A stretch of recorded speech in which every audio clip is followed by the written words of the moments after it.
오늘 말씀으로 이제 사도행전이 끝이 납니다. 그동안 한 1년 한 3개월 정도 계속해서 우리가 사도행전 말씀을 나눴는데, 사도행전이 보신 것처럼 앞부분에는 이제 베드로를 중심으로 기록이 되어 있고, 뒷부분은 이제 사도 바울을 중심으로 그렇게 복음이 어떻게 온 세상에 전해지는가가 그렇게 기록이 되어 있습니다. 그래서 바울이 이제 복음을 전하면서 로마로 가고자 간절히 원했었죠. 그리고 바울이 로마로 가는 그 길에 정말 참 많은 어떤 사건들이 있었습니다. 그러니까 붙잡혀서 가이사랴로 호송이 되기도 했고, 또 가이사랴에서는 2년간이나 또 갇혀서 지내기도 했습니다. 그런가 하면 로마를 향해서 이제 배를 타고 가다가 그 배가 광풍에 휩쓸려서 또 지중해를 표류하기도 하고, 또 결국에는 그 배가 파선해서 바다에 뛰어내려 섬에 도착하기도 하고, 그리고 불을 쬐다가 독사에게 물리는 그런 사건들도 있었습니다. 이렇게 로마로 가면서 참 많은 일들이 있었습니다.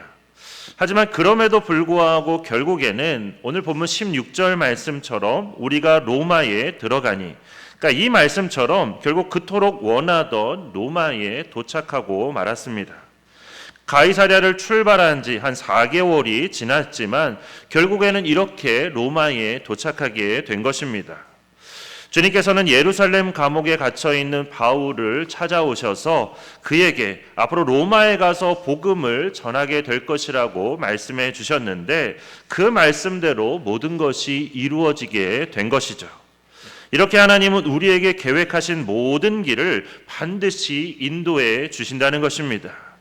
그렇게 앞으로 우리 교회를 통해서 이루고자 하시는 하나님의 그 모든 뜻과 계획도 반드시 이 가운데 이루어질 것을 믿습니다. 다만 그 모든 과정에서 우리가 쓰임을 받느냐, 아니면 우리가 순종하지 않아서 다른 사람이 대신 쓰임을 받느냐의 차이일 뿐입니다. 그러니까 하나님의 모든 뜻은 반드시 이루어지지만 그 가운데서 누가 쓰임을 받느냐, 그것은 다를 수 있다는 것이죠. 그렇게 하나님의 놀라운 역사를 위해서 하나님께 쓰임 받는다는 것이 얼마나 귀하고 감사한 일인지를 우리가 모두 다 깨닫고, 우리 모두 마을을 섬기고 또 지역사회를 섬기는 그 일에 우리가 열심히 최선을 다해 헌신하며 하나님께 아름답게 쓰임받는 우리 성도님들이 되시기를 바랍니다. 그런데 우리가 잊지 말아야 될 것은 우리가 왜 지역사회를 섬기고 봉사해야 하는가 하는 것입니다. 그러니까 단지 우리 교회가 더 커지고 더 많은 사람들이 모이기 위해서, 그렇지 않다는 거죠. 지난 부흥회 때 우리 에바다 찬양대에서 찬양했던 그 교회라는 제목의 찬양이 참 마음에 많이 와닿았습니다. 특히 그 가사가 많이 마음에 와닿았는데, 가사의 내용이 그렇습니다. 사람이 넘치기보다 사랑이 넘치는 교회, 섬김을 원하기보다 섬김의 기쁨을 알아가는 교회, 세상이 주목하기보다 주님이 주목하는 교회, 화려한 겉모습보다 중심이 주를 향한 교회, 주님이 피로 사신 아름다운 교회, 서로를 사랑함으로 하나 되는 교회, 주님이 머리 되신 교회, 우리 함께 만들어가요.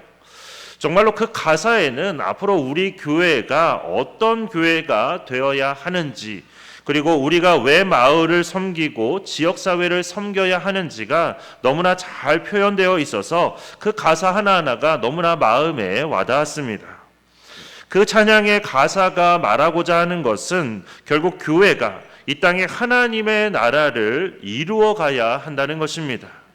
그게 바로 교회의 사명이고, 앞으로 우리 교회가 이 땅에 하나님의 나라를 세워가야 하는 이유이며, 우리의 섬김과 헌신의 목적이 바로 하나님의 나라인 것입니다. 사도 바울이 그렇게 로마에 가고 싶어 했던 이유는 로마에 가서 복음을 전하기 위해서였습니다. 당시 세상의 중심이라고 일컬어지는 로마가 복음화가 된다면, 그러면 결국 로마를 통해서 더 많은 세상에 복음이 전해질 수 있기 때문에 그렇게 바울은 로마에 가서 복음을 전하고자 했던 것입니다. 그런데 여기서 바울이 전하고자 했던 그 복음의 내용이 무엇이냐면, 그게 바로 하나님의 나라가 있다는 사실입니다. 오늘 본문 23절 말씀을 보면 바울이 아침부터 저녁까지 강론하여 하나님의 나라를 증언하고 모세의 율법과 선지자의 말을 가지고 예수에 대해 권했다고 되어 있습니다. 그리고 30절과 31절 말씀에도 보면 바울이 온 이태를 자기 셋집에 머물면서 자기에게 오는 사람을 다 영접하고 하나님의 나라를 전파하며 주 예수 그리스도에 관한 모든 것을 담대하게 거침없이 가르쳤다고 되어 있습니다. 이처럼 바울이 전한 그 복음의 내용은 바로 하나님의 나라였고 바울은 그러한 하나님의 나라가 있다는 것, 그래서 우리 모두가 예수 그리스도를 믿음으로 하나님 나라의 백성이 되어야 한다는 것을 전하기 위해 그렇게 로마에 가고자 했던 것입니다. 그리고 그것을 넘어서서 더 나아가 로마를 넘어 당시의 땅끝이라고 알려져 있는 서바나까지 가서 그렇게 복음을, 하나님의 나라를 전하고자 했던 것입니다. 이렇게 하나님 나라를 전하고자 한 것은 단순히 바울의 생각만이 아니라 예수님께서 제자들에게 그리고 우리에게 주신 말씀이기도 합니다. 그래서 마가복음 1장 15절을 보면 예수님께서 공생애를 시작하시면서 외치셨습니다. 이미 때가 찼고 하나님의 나라가 가까이 왔으니 회개하고 복음을 믿으라, 이렇게 말씀하셨습니다. 그리고 누가복음 4장 43절을 보면 예수님께서 이 땅에 오신 것은 하나님 나라 복음을 전하기 위해서라고 말씀하셨습니다. 그렇게 이 땅에 하나님의 나라를 세우며 전하는 것이야말로 바울만이 아닌 우리 모두가 해야 될 일인 것입니다. 바로 예수님께서 우리에게 맡기신 사명인 것이죠.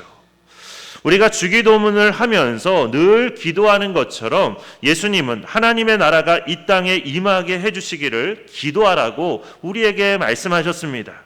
다시 말해서 하나님의 나라가 이 땅에 임하고 우리 모두가 그러한 하나님 나라에서 하나님의 백성으로 살아갈 수 있도록 기도하라고 말씀하신 것인데, 그 이유는 하나님 나라를 발견하고 나면, 하나님 나라를 맛보게 되면 그러면 우리 안에 말할 수 없는 놀라운 기쁨이 있게 되기 때문입니다. 그래서 예수님은 마태복음 13장에서 천국, 하나님의 나라는 마치 무엇과 같다고 말씀하셨냐면 밭의 감추인 보화와 같다고 그렇게 말씀하셨습니다. 그래서 사람이 이를 발견한 후 숨겨두고 기뻐하며 돌아가서 자기의 소유를 다 팔아서 그 밭을 샀다고 말씀하셨습니다. 또한 천국은 마치 좋은 진주를 구하는 장사와 같으니 극히 값진 진주 하나를 발견하며 가서 자기의 소유를 다 팔아서 그 진주를 샀다고 말씀하기도 하셨습니다. 그러니까 여기서 말하는 천국이 바로 하나님의 나라죠. 그래서 하나님 나라를 발견하고 하나님 나라를 맛본 사람은 이제 하나님 나라를 위해서 모든 것들을 다 포기하고 오직 하나님 나라만을 구하며 하나님 나라만을 위해서 살아가게 된다는 말씀입니다. 그러니까 어떻게 그럴 수 있냐, 이해하지 못할 분도 계실지 모릅니다. 하지만 리빙스턴 선교사님의 삶과 그분이 하셨던 그 말은 우리에게 그 사실을 너무나 잘 보여주고 있습니다. 하나님의 나라를 맛보는 것이 어떤 것인지를 우리에게 너무나 잘 보여주고 있다는 겁니다. 리빙스턴 선교사님은 17세 때 강력한 소명을 받고 의학과 신학을 공부하면서 중국 선교에 관심을 갖게 되었습니다. 그러다가 아프리카 선교사였던 모페 선교사님을 만난 후에 이제 그의 딸과 결혼하면서 1840년에 아프리카 선교사로 그렇게 떠나게 되었습니다. 그렇게 30여 년이 지났을 때, 30여 년 동안 아프리카 선교사로 헌신했을 때 선교사님의 몸이 많이 쇠약해졌다는 그 소식을 접한 영국 왕실과 그의 친구들은 그에게 이제 은퇴할 것을 권했습니다. 그러니까 30년이면 할 만큼 했다고 말한 것이죠. 그러자 리빙스턴 선교사님은 그 사람들을 피해서 은둔해버렸고, 이에 그를 사랑하던 사람들은 탐험가 스탠리를 동원해서 이제 리빙스턴 선교사님을 찾게 되었습니다. 그렇게 해서 간신히 선교사님을 찾았는데 그때 선교사님은 풍토병 등으로 인해서 알아 누워 있는 그런 상태였습니다. 그래서 간신히 선교사님을 찾아 만난 그 스탠리 탐험가는 선교사님께 은퇴 후에 좋은 조건에서 살 수 있도록 모든 준비를 다 해두었다는 그런 영국 왕실의 전언을 전하면서 이렇게 30년 동안 헌신하셨으니 이제 그만 그 헌신의 삶을 끝내고 고국으로 돌아가자고 그렇게 권했습니다. 그러자 그때 리빙스턴 선교사님이 이렇게 말했다고 합니다. 제게 있어 아프리카 선교는 헌신이 아닙니다. 하나님께서 주신 은혜에 대한 보잘것없는 보답입니다. 이것은 오히려 특권이며 영광스러운 내일을 기대하는 희망입니다. 현재의 고난은 장차 나타날 영광과 비교할 때 아무것도 아닙니다. 이렇게 거부하고는 거기에 계속 남아 있었고, 그리고 그로부터 1년 후에 기도하시는 모습으로 그렇게 하나님의 부르심을 받았습니다. 30년이나 섬기고 헌신했으면 충분하다고 생각할 수 있는데, 그리고 그렇게 풍토병 등으로 앓고 있으면 이제 돌아가야 되겠다고 생각할 수도 있는데, 그런데 도대체 무슨 이유로 그 고난과 질병 가운데서도 오히려 그 모든 것이 특권이고 희망이라고 그렇게 말씀하실 수 있었던 걸까요? 그건 바로 선교사님이 하나님의 나라를 발견했고 또 하나님의 나라를 맛보았기 때문입니다. 하나님 나라를 경험한 사람들은 그 생각도, 그 판단도, 그리고 그 마음의 소원도 모두 다 달라지게 된다는 것이죠. 더 이상 눈에 보이는 이 세상에 얽매이지 않게 되는 것입니다. 왜냐하면 눈에 보이는 이 세상은 언젠가 사라질 세상이고, 그리고 우리가 영원히 살 수 있는 세상이 아니기 때문입니다. 우리가 이 땅에서 살아봐야 100년 이상 살기도 어렵습니다. 반면에 하나님 나라는 영원할 뿐만 아니라 하나님 나라에서 얻는 그 기쁨은 이 세상이 주는 기쁨과는 비교할 수 없기 때문입니다. 그러니 이 세상에 더 이상 미련을 두지 않고 영원한 그 하나님의 나라를 바라보며 살게 되는 것이죠. 마치 그런 것과 같습니다. 그러니까 우리의 자녀들은 미래를 살아보지 않았기 때문에, 그러니까 아직 성인이 되어보지 않았기 때문에 나중에 어른이 되어서보다는 지금 당장의 그냥 기쁨과 재미만을 쫓아서 살아갑니다. 그래서 그렇게 게임에 열중하고 부모님의 충고보다는 친구들의 충고가 더 소중하다고 그렇게 말을 하게 되는 것이죠. 하지만 어른들은 이미 성인이 되어봤기 때문에, 그래서 아이들이 지금처럼 그렇게 살다가는 그 아이들의 미래가 어떨지를, 어른이 돼서 어떤 삶을 살게 될지를 우리가 너무나 잘 알기 때문에 계속해서 아이들에게 미래를 준비하라고 그렇게 잔소리를 하고 또 듣기 싫은 그런 충고도 우리가 하게 되는 것이죠. 만약 아이들이 미래를 조금이라도 살아볼 수 있다면, 그러면 아마 미래를 준비하는 그 삶의 태도와 자세가 지금과는 완전히 달라지게 될 것입니다. 마찬가지로 우리가 하나님의 나라를 조금이라도 발견하고 조금이라도 그것을 맛보게 된다면 그동안 내가 가지고 있던 그 모든 생각과 판단과 소망, 이런 것들이 다 달라지게 되어 있습니다. 그동안 내가 문제라고 생각했던 것들이 실은 별로 중요한 문제가 아니고 더 중요한 문제가 있고 더 급하게 해결해야 될 문제가 있다는 것을 깨닫게 되는 것이죠. 이 땅에 하나님 나라를 세워가기 위해서는 중요한 것 중에 하나가 아까 교회라는 제목의 그 찬양의 가사처럼 우리가 서로를 사랑함으로 하나가 되는 것, 그것이 우리가 이 땅에 하나님 나라를 세워가기 위해서 반드시 필요한 것 중에 하나입니다. 그런데 이렇게 우리가 서로를 사랑함으로 하나가 되기 위해서는 무엇보다도 나를 아프게 하고 나에게 상처를 준 사람을 우리가 용서할 수 있어야 하는 것이죠. 그래야만 우리가 주님 안에서 하나가 될 수 있습니다. 그런데 사람은 누구나 마음에 싫어하는 사람, 미워하는 사람이 있기 마련입니다. 그리고 그 이유도 다 저마다 다양하죠. 너는 못생겨서 싫어, 너는 말투가 재수 없어서 싫어, 이런 여러 이유로 우리가 서로를 미워하고 싫어합니다. 그래서 어떤 목사님이 설교 시간에 그런 말씀을 하셨다고 합니다. 이 자리에 계신 분들 중에 마음으로부터 싫어하는 사람, 정말로 원수처럼 미워하는 사람이 단 한 사람도 없는 분 계신가요? 그러자 막 성도들 사이에 막 웅성웅성하는 소리가 들렸지만 아무도 손을 못 들었습니다. 그래서 목사님이 다시 한번 같은 질문을 하시자 이번에는 한 80세 후반쯤 되어 보이시는 어떤 한 할아버지께서 손을 드셨습니다. 그리고는 그 할아버지께서 하시는 말씀이 나도 원래는 미워하고 싫어하는 사람이 있었어요. 그런데 그동안 다 죽었어요. 그래서 이제는 미워하는 사람이 하나도 없네요. 이렇게 말씀을 하셨답니다. 뭐 이해는 되죠. 워낙 연세가 많으시니까 다 그렇게 돌아가셨을 수 있습니다.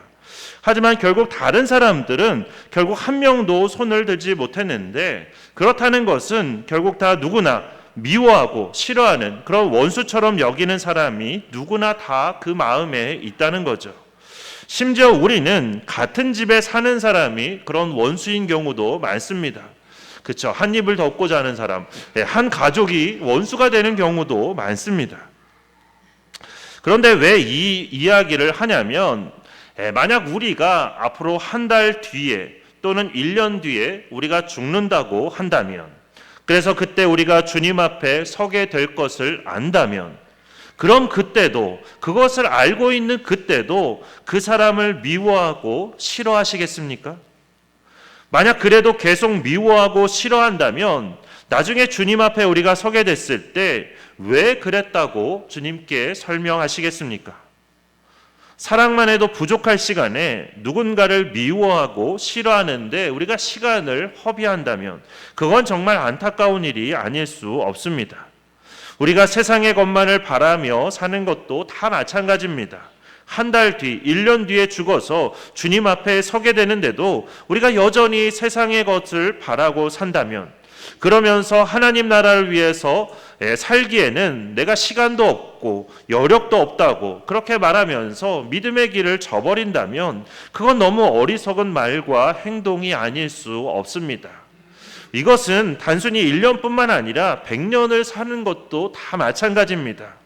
우리가 영원을 위해서 100년을 살아가야 되는데 그 100년을 위해서 영원을 저버린다면 그거는 너무나 어리석은 행동이 아닐 수 없다는 것이죠. 우리 성도님들께 한 가지 더 질문을 해보겠습니다. 어떤 두 사람이 있는데 한 사람은 태어날 때부터 집안이 너무나 찢어지게 가난한 데다가 몸에 선천적으로 어떤 장애가 있어서 살아가는데 너무 힘이 들고, 그래서 이렇게 태어나게 하신 하나님께 큰 분노와 원망을 가진 사람이 있습니다. 그리고 다른 한 사람은 너무나 부유한 집에 태어나서 부족한 것 없이 넘치도록 누리며 살았는데, 그렇게 살던 어느 날 하나님으로부터 부르심을 받기를 재산을 다 팔아서 가난한 사람들에게 나눠주고 너는 내가 보내는 곳으로 가서 복음을 전해라, 이렇게 하나님의 소명을 받은 사람이 있습니다. 그렇다면 그렇게 하나님에 대한 분노와 원망을 가진 사람이 그 분노와 원망을 버리고 하나님을 기쁨으로 섬기는 게 더 쉬울까요? 아니면 가지고 있던 재산을 다 나눠주고 말씀과 부르심에 따라서 보내는 곳에 가서 복음을 전하는 게 더 쉬울까요? 과연 무엇이 더 쉬울까요? 머릿속으로 되게 고민하시는 게 다 보입니다. 사실 어떤 게 더 쉽다, 어떤 게 더 어렵다 말하기가 어려운 그런 질문입니다. 다만 중요한 것은 어느 경우든 전자든 후자든 하나님의 나라를 깨닫고 맛보게 되면 그러면 그 모든 일이 다 가능하게 된다는 사실입니다. 보는 눈이 달라지기 때문에 무엇이 더 중요한지를 알게 되기 때문에 견디지 못할 문제와 견디지 못할 상황이 없어지게 되는 것이죠. 그렇게 주님을 위해서 복음을 위해 순교도 할 수 있는 것입니다. 많은 믿음의 선진들이 그렇게 복음을 위해서 순교한 것은 바로 그렇게 하나님의 나라를 맛보았기 때문입니다. 하나님 나라를 깨닫지 못하고 맛보지 못한다면, 그래서 눈이 떠지지 않는다면 절대로 그렇게 순교할 수 없는 것입니다. 그런데 이렇게 하나님 나라를 깨닫고 맛보게 된 사람과 그렇지 못한 사람은 늘 어느 시대나 있기 마련입니다. 그래서 오늘 본문 24절에도 보면 바울이 전하는 복음을 믿는 사람도 있고 믿지 않는 사람도 있었습니다. 그러니까 바울이 아침부터 저녁까지 그렇게 하루 종일 복음을 전했는데도 불구하고 그렇게 믿지 않는 사람들은 여전히 있었다는 것이죠. 그리고 24절 말씀만 보면 마치 양념 반 후라이드 반처럼 믿는 사람과 믿지 않는 사람이 그렇게 반반인 것처럼 그렇게 보입니다. 하지만 실제는 그렇지가 않다는 거죠. 25절부터 28절까지 나오는 바울의 그 탄식을 들어보면 믿지 않는 사람이 오히려 훨씬 더 많다는 것을 알게 됩니다. 이사야 선지자의 예언처럼 마음이 우둔해져서 듣기는 들어도 도무지 깨닫지를 못하고 그 눈은 감았기 때문에 보기는 보아도 도무지 알지 못하는 그런 사람들이 훨씬 더 많다는 겁니다. 그 당시에도 그랬고 오늘날도 마찬가지입니다. 그런데 이건 단지 예수님을 모르고 예수님을 믿지 않던 이방 사람들만을 말하는 게 아닙니다. 오히려 당시에 하나님을 믿는다고 하나님을 안다고 하는 그런 유대인들이 그렇게 복음과 하나님 나라를 거부한 것을 볼 수 있습니다. 이건 곧 오늘날에도 예수님을 믿는다고 하는 사람들, 그래서 교회 다니는 교인이라고 하는 사람들 중에도 이렇게 하나님의 나라를 깨닫지 못하고 알지 못하는 사람들이 있다는 것입니다. 왜 그러냐면 몸은 교회에 있지만 마음은 여전히 세상만을 바라보며 살기 때문입니다. 그래서 크리스찬이라고 하면서도 여전히 한탕을 노리면서 한방이라고 생각하면서 그렇게 복권을 사는 것이고 또 더 많이 벌고 더 많이 누리고 싶은 그런 욕심 때문에 자꾸만 그렇게 점쟁이를 찾아가기도 하는 겁니다. 하나님 나라는 너무나 멀고 막연하게만 느껴져서 그래서 하나님 나라라고 말은 하지만 너무 현실감이 없어서 그렇게 하나님 나라를 멀리하는 그런 분들이 있는 것이죠. 게다가 하나님 나라는 단지 죽어서만 가는 곳이라고 그렇게 잘못된 생각을 하고 있기 때문에 그렇습니다. 그런데 왜 이런 일들이 벌어지냐면 결국 예수님을 분명하게 나의 주님으로 내 삶의 왕으로 모시고 있지 못하기 때문입니다. 주님을 내 삶의 주인으로 모실 때, 내 삶의 왕으로 모실 때, 그래서 주님의 말씀에 우리가 온전히 순종하며 살아가면 우리가 하나님의 나라를 맛보지 않을 수가 없는 것입니다. 하나님께서 베풀어 주시는 그 놀라운 은혜를 우리가 깨닫지 않을 수가 없는 것입니다. 그래서 부디 원하기는 오늘 말씀에 나오는 그 이사야 선지자의 예언이 부디 우리에게는 해당되지 않기를 바랍니다. 하나님의 말씀을 우리가 들으면서도 하늘 잔치에 우리가 초청을 받았으면서도 그냥 무관심하게 스쳐 지나가는 그런 분들이 없으시기를 바랍니다. 이 땅에서도 순종하지 못하는 하나님의 말씀에 나중에 천국에 가서 내가 순종하겠다. 그건 말이 안 되는 거죠. 그렇게 우리는 이 땅에서부터 하나님의 말씀과 부르심에 우리가 순종해야 하는 것입니다. 그래서 이 땅에서부터 먼저 하나님의 나라를 우리가 세워가며 하나님 나라의 기쁨과 감격 가운데 우리가 살아가야 하는 것입니다. 그래야만 우리가 죽어서도 하나님 나라인 천국에 가게 되는 것입니다. 우리가 진짜 하나님의 백성이라면, 그래서 정말로 구원받은 하나님의 자녀라면 지금 이 땅에서도 하나님 나라를 우리가 누리게 되어 있습니다. 하지만 우리가 그렇게 하나님 나라를 누리고 있지 못하다면 그러면 우리는 우리의 신앙을 깊이 돌아봐야 하는 것입니다. 혹시나 내가 하나님 나라의 백성이 아니라 그냥 구경꾼에 머물러 있는 것은 아닌지, 내가 주님을 주님이라고 말하면서도 정작 주님의 말씀대로 살지는 않고 내가 내 인생의 주인이 되어서 내 생각대로 내 뜻대로만 살고 있는 것은 아닌지 그렇게 깊이 고민하며 내 삶과 신앙을 돌아봐야 한다는 것입니다. 부디 이 자리에 계신 분들은 모두 하나님 나라를 깨닫고 맛보고 그래서 이 땅에서부터 하나님 나라 백성으로 살아가시기를 축원합니다. 그리고 또 한 가지 중요한 것은 우리는 하나님 나라를 우리가 경험할 뿐만 아니라 그 나라를 전해야 하는 것이 우리가 반드시 해야 될 일입니다. 내 자신이 경험하고 있는 하나님의 나라를 다른 사람에게 반드시 전해 주어야 하는 것입니다. 오늘 본문이 사도행전의 가장 마지막 부분인데 우리가 끝절 말씀을 읽어서 아시지만 사도행전은 다른 성경들과는 다르게 마지막 마무리가 참 이상하게 엉성합니다. 이게 뒤에 뭔가 더 나와야 될 것 같은데 나오지 않고 그냥 중간에 갑자기 뚝 끊어진 것 같은 그런 느낌이 들게 되는 것이죠. 그런데 오히려 이렇기 때문에 이 사도행전 말씀이 기막힌 말씀이 되는 것입니다. 무슨 말이냐면 사도행전 28장 이후의 주역이 바로 오늘을 살아가는 우리들이기 때문입니다. 그러니까 하나님 나라는 로마에 전해진 것으로 끝난 것이 아니라 지금 우리에게까지 전해졌고 그래서 우리도 계속해서 전해야 하기 때문에 사도행전의 역사는 끝난 것이 아니라 지금도 우리를 통해서 계속해서 기록되고 있다는 그런 뜻입니다. 그래서 교회마다 그렇게 사도행전 29장을 외치면서 우리가 이 사도행전 29장을 기록하는 그런 주역이 되어야 한다고 외치는 그 이유가 바로 거기에 있는 것입니다. 사도 바울의 삶은 하나님 나라를 모르고 사는 수많은 사람에게 그렇게 하나님 나라를 전하고 그 하나님 나라를 누릴 수 있도록 십자가의 복음을 전하는 삶이었습니다. 그게 바로 사도 바울의 삶의 목적이고 이유였습니다. 그리고 이건 사도 바울만이 아니라 우리도 다 마찬가지입니다. 하나님께서는 우리에게도 그러한 사명을 주셨습니다. 그래서 리빙스턴 선교사님처럼 아프리카 오지에서 그렇게 죽기까지 복음을 전하고자 하시는 분들이 계신 것이고 또 우리나라에 복음을 전하기 위해서 모든 것 다 내려놓고 당시에 아프리카보다도 오히려 더 오지라고 할 수 있는 그런 우리나라에 와서 복음을 전하신 수많은 선교사님들이 계셨던 것입니다. 나중에 최후의 심판대 앞에 우리가 서게 되었을 때 우리는 어쩌면 원망을 들을 수도 있습니다. 어떤 원망이냐면 우리가 복음을 전하지 않은 것 때문에 우리 주변에 있던 사람들로부터 원망을 들을 수 있다는 것이죠.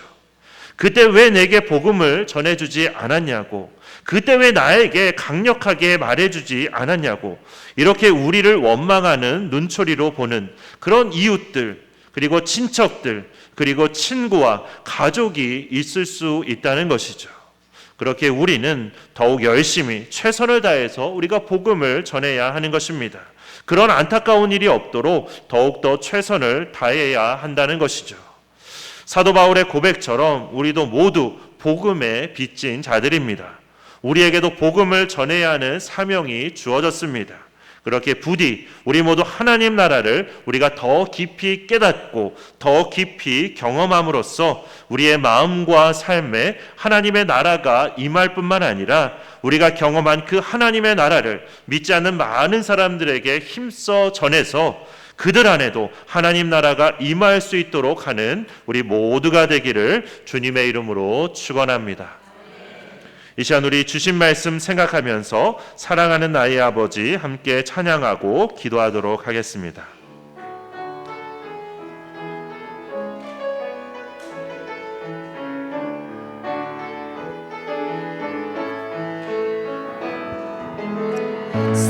사랑하는 나의 아버지 이름 높여드립니다. 주의 나라 찬양 속에 임하시니 능력의 주께 찬송하네. 전능하신 하나님 찬양 언제나 동일하신 주 전능하신 하나님 찬양 영원히 다스리네. 사랑하는 나의 아버지 사랑하는 나의 아버지 이름 높여드립니다. 주의 나라 찬양 속에 임하시니 능력의 주께 찬송하네. 전능하신 하나님 찬양 언제나 동일하신 주 전능하신 하나님 찬양 영원히 다스린 나 주의 이름 높이리 나 주의 이름 높이리 나 주의 이름 높이리 하늘 높이 들린 깃발처럼 주의 이름 높이리 전능하신 하나님 찬양 언제나 동일하신 주 전능하신 하나님 찬양 영원히 다스린 전능하신 하나님 전능하신 하나님 찬양 언제나 동일하신 주 전능하신 하나님 찬양 영원히 다스리네. 우리 시간 기도할 때 이렇게 기도하겠습니다. 이 땅에 하나님의 나라를 이루어가는 것이 우리에게 주어진 사명이요 특권임을 우리가 기억하면서 우리가 먼저 하나님의 나라를 발견할 수 있도록 그리고 깨닫고 맛보며 경험할 수 있도록 우리를 인도해 주시기를. 그래서 우리가 더 이상 세상에 미련을 두지 않고 하나님 나라를 위해서 살아가는 우리가 되고 또한 하나님 나라를 통해 얻은 그 기쁨과 감격을 믿지 않는 사람들에게 전하며 그들 안에도 하나님 나라가 임할 수 있도록 돕는, 그래서 계속되는 사도행전의 역사에 우리도 함께 동참하게 해주시기를 이 시간 우리 주여 한번 크게 외치고 함께 통성으로 기도하겠습니다. 주여! 사랑이 많으신 하나님 아버지, 오늘도 거룩하고 복된 주일 저희들을 불러주시고 하나님의 말씀에 의지해서 함께 기도할 수 있도록 인도해 주심을 감사드립니다. 하나님, 우리에게 주신 사명, 그것은 우리가 이 땅 가운데 하나님의 나라를 이루어가는 것, 그것이 바로 우리에게 주어진 사명이요 우리에게 주신 특권임을 우리가 잊지 않게 하여 주시옵소서. 하나님, 그래서 우리가 하나님의 나라를 이 땅 가운데 세워가기 위해서 우리가 먼저 하나님의 나라를 발견할 수 있도록 인도하여 주시옵소서. 하나님의 나라를 먼저 깨닫게 하여 주시고 하나님의 나라를 먼저 맛보게 하여 주시고 하나님의 나라를 먼저 경험할 수 있도록 인도하여 주시옵소서. 하나님, 그래서 하나님 나라가 주는 그 진정한 기쁨 가운데 살아갈 수 있도록 인도하여 주시옵소서. 우리가 바라봐야 될 것이 영원한 하나님의 나라임을 하나님 우리가 다시 한번 깨닫게 하여 주시옵소서. 그래서 우리가 더 이상 세상의 것에 미련을 두지 않게 해주시고 이제는 정말로 하나님의 나라만을 위해서 살아가는 우리가 될 수 있도록 인도하여 주시옵소서. 우리의 모든 것이 바뀌고 변화되는 역사가 있게 하여 주시옵소서. 또한 하나님 나라를 통해서 얻은 그 기쁨과 감격을 우리가 믿지 않는 사람들에게 전할 수 있도록 인도하여 주시옵소서. 그래서 그들에게 다가가 하나님 우리가 더욱더 강권하여서 그들에게 하나님의 나라를 복음을 전할 수 있는 우리가 되게 하여 주시옵소서. 그래서 그들 안에도 하나님의 나라가 임할 수 있도록 돕게 하여 주시옵소서. 그래서 계속되는 이 사도행전의 역사에 우리도 함께 동참하여서 이 사도행전의 역사를 우리가 계속해서 써내려갈 뿐만 아니라 우리의 다음 세대에게도 이 사도행전의 역사를 잘 전해줄 수 있는 우리 모두가 될 수 있도록 인도하여 주시옵소서. 성령 하나님, 우리 가운데 역사하여 주시고 붙들어 주시옵소서.